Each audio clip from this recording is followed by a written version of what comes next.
What is up, guys? Today I'm surprisingly not working on my BMW, but today we're on the ML63 AMG. I've had some weird kind of creaking and kind of clunky noise from the suspension recently.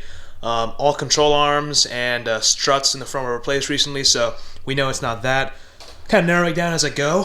We got two kind of ideas: either the torsion bar or sway bar bushings, or it's the sway bar linkages. So the cheapest part first will be the sway bar, or torsion bar bushings. It's actually torsion bar because the bar actually twists kind of back and forth and more than a sway bar would. So that's what's called a torsion bar, not a sway bar in this particular case, I believe at least. Correct me if I'm wrong in the comments. But essentially there are four Lemforder bushings that go along the sway bar. There's actually two real ones, but they're two kind of pushed together. So what they look like, I'll show you guys real quick, is basically this rubber piece right here. So this kind of will squish the sway bar in place. There are two halves to make the whole, obviously. That's why you need four of them. So I'm not quite sure how old the ones are on this car. If they're original, then that would definitely make sense. They need to be replaced. But pretty cheap overall. I think it was like $40 for all four of them. So really not a huge deal. If this doesn't solve the problem, it's not even a problem necessarily. It's just more of an annoyance. So if that doesn't do it, we'll get the sway bar linkages, and I'll show you guys how to do that too. But essentially what happens is in the mornings when it's kind of cold out, the front end will kind of make a clunking noise, or if it's cold out in general. So we do a lot of road trips in this car as well. So we were recently up in Bend, Oregon, and it was like, I think 30-something degrees outside. And pretty much for the entire drive back over long, like big bumps, there'd be a creaking noise when the car would kind of lift up and go down. So I think that would be these bushings over here, as the struts are brand new. Now I also am aware that these cars do kind of make a little bit more sound in the colder weather. So any 164 with air suspension or GL as well, all those cars make a similar sort of noise. But this doesn't sound quite right to me. It's not just kind of coldness. It sounds a little bit more serious, I suppose. So bushings will be that kind of creaking noise. The other one is more of a clunking noise. Now I don't think this will resolve that issue. It's less common for sure, but my dad says he hears it sometimes. He daily drives this car, so he would know better than me. And he said it kind of makes more of a clunky noise. I think that may be the sway bar linkages. If we look at them over here, kind of hard to see fully, but this right here is a linkage. The boot is completely pressed in, and it's also, I can move it around my hand. So I'm not sure if in this case that means it's out. And it needs to be replaced, but either way, not a very expensive part, so I may just get that anyways later on. So first off, ready to take off this under tray right here. Should not be very hard to do. That's my dog Axel barking in the background. I believe these are 10 millimeters. Just take them all off once it's visible, and it should just kind of plop on down. Really not a huge deal at all. I have noticed that the front diff appears to be weeping a little bit. Nothing is touching the floor yet, but if we take a closer look towards the back here, you can see it's pretty oily. So I'm going to investigate that a little bit further and get back to you guys when I got the front panel or front tray off, and then we'll go from there. Alrighty, guys. So I've currently done one side so far, or at least I've taken it apart. I've taken the sway bar out of the carrier, taken the old torsion bar bushings out, and I've gotten the sway bar link detached only because I needed to drop the sway bar a little bit just to get the top part of the bushing out. But the main thing I wanted to show you right now was the difference between the old and the new. So we got the old on the left and the new on the right. So you can kind of tell. So it's two pieces essentially that clamp over the sway bar or torsion bar, whatever you want to call it, itself. And you can see that it may not be very obvious, but the left one, the space between the inner diameter and the outer diameter is much smaller than that of the new one. So it's been compressed down quite a bit over the years. I believe these are original. They don't seem new whatsoever. They seem pretty worn actually. In fact, this one just kind of crumbled apart earlier. And as you can see, it's been wearing down quite a lot. It's not doing much anymore. So this should definitely stop my creaking sound. The bottom one was also in pretty bad shape, rather the top actually. So the top is not as bad as the bottom, which I guess makes sense if you think about how the car is moving along. So I've taken these out. I'm going to put the new ones in now, And I do believe my sway bar links are bad, so I'm going to replace those as well soon. That'll be in a coming video. Yeah, I know not many of you are out there doing this yourself for the MLs, but this should apply to all 164s. I just haven't had a 63, so I don't believe it's any different. So I'm going to put these in, and then I'll do the other side for you guys and show you guys how to do that, and I'll get you the torque specs as well. I'm not going to torque down either side until both are completely done, because I don't want to do stuff unevenly. So we're going to get both in, then we're going to torque them down at the end. So, sounds good. Alrighty, so I've got one side pretty much done, just needs to be torqued down. I'm going to start the other side now. So first of all, what we want to do is soak all of the bolts in some PB Blaster, so I got it done over here. Pretty much every bolt you see, and also the sway bar link connection over there. Maybe a little hard to see, but right there. You want to douse that one also in some PB Blaster. So first steps first, we want to take off these 18mm bolts. Just use an impact, should be pretty easy. I'm going to do it right now. It should take about 2 seconds to get those things off. And this clip, this clamp should come off. It clamps down the bushing to the sway bar.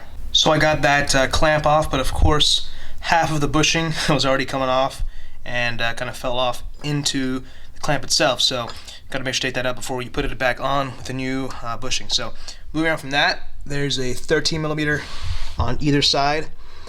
This basically connects the two bushings together, one above and one bottom.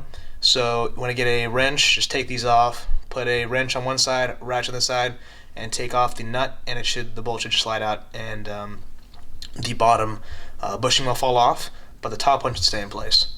Alright, so I got that bottom bushing off. It is somewhere around there. I'll show you guys later what that looks like. Pretty badly worn out. Definitely needs to be replaced, so I'm glad I'm doing that now. Actually worse than the other side, so I'm kind of curious to see what the top one looks like. Probably not as bad, but still, not ideal. So I'm going to take off this sway bar link end. So it's a 21mm bolt, but there's a T40 inside. If you guys are familiar with how these ones work, essentially you can either use an impact and try and get the 21 off, but I found that this side just didn't work, but I'll try it on this side for sure. Or you can twist the T40 clockwise, so in the opposite of what you think. So you have to twist it in the right direction, the T40 inside there, and hold a wrench on the 21mm, and it'll slowly come off. But it's very easy to strip. In fact, I think I stripped it this side already, but I'm not really too worried about it because I'll be replacing these links soon anyways. Yeah, you gotta do that, and then I'll be back when I get that one off. So unfortunately, the impact method didn't actually work. Seeing these to the side, so I had to use the T40. I kind of had that jammed in like this, and I would leave it there, and I would have this wrench on the nut, just kind of twisting it off lefty-loosey as you would usually do. This keeping it in place. So no stripping there on this side, luckily. So take this one out. You gotta take the link out of the sway bar. Kind of working that. I need two hands. I'll be right back. Had to use my rubber mallet there, but I got the sway bar link detached. As you can see, it's over here, and the sway bar is just kind of hanging now. So if I kind of pull down on the sway bar a little bit, that'll give me enough room to get the old bushing out right from here. Let's see it. That appears to be only half of the bushing, so the other bushing is in the clip. There it is. Also pretty beaten up. It's half and half, so that tells you right there it's not in good shape. So once we clean this up, we can put it back together. We'll get all the screws and bolts, bolts and nuts back together. Don't tighten them all the way. We're going to torque them down to the very end, including the sway bar links over there. So yeah, I'm going to put the new ones in. They just simply slide right into place. The clips themselves, as you can see, they will face the inward. They will face in toward the middle of the vehicle. So yeah, just keep that in mind, and kind of mimic the other side you already did. Just mirror it, and yeah, it should be a pretty easy process. And I have the torque specs for you guys at the end. Alrighty guys, so everything is tightened back up. Aside from being torqued down, I've gotten everything back connected as it should be. Unfortunately, I was just checking this out. I think I do have a rear main seal leak. As you guys can see, there's quite a bit of oil buildup. When I say quite a bit, it's actually not that much, but it seems to be starting something. That'll be a big job. I'm not going to do that myself. I have to take it to Ben's Works. Those guys know what they're doing. And I don't. I'm just kind of doing some simple stuff here and there. I like these sway bar bushings, and I'll do the sway bar links as well in the coming weeks. Probably order the part today actually, but gonna start torquing stuff down. Alrighty, so first off, we're going to torque down the actual bushing clamps, not the big clamps over here, the small 13mm ones, to 40 Newton meters or 29.5 foot-pounds. I'm going to do that real quick, and then I'll go move on to the bigger clamp over here. Alright, so now on to the bigger clamp over here, which is a whopping 132.7 foot-pounds of torque, which is about 180 Newton meters of torque. So we're going to do those now. Do both of these, obviously, and also both on the other side. Alright, not gonna lie, torquing those things down to over 130 foot-pounds of torque at this kind of awkward angle as I'm kind of below the car was pretty difficult. It's totally doable, but just be aware of how difficult it may be. You may want to get an extension for your torque wrench just to kind of give you some extra leverage. But now we're going to move on from those to finally the ends of the sway bar links.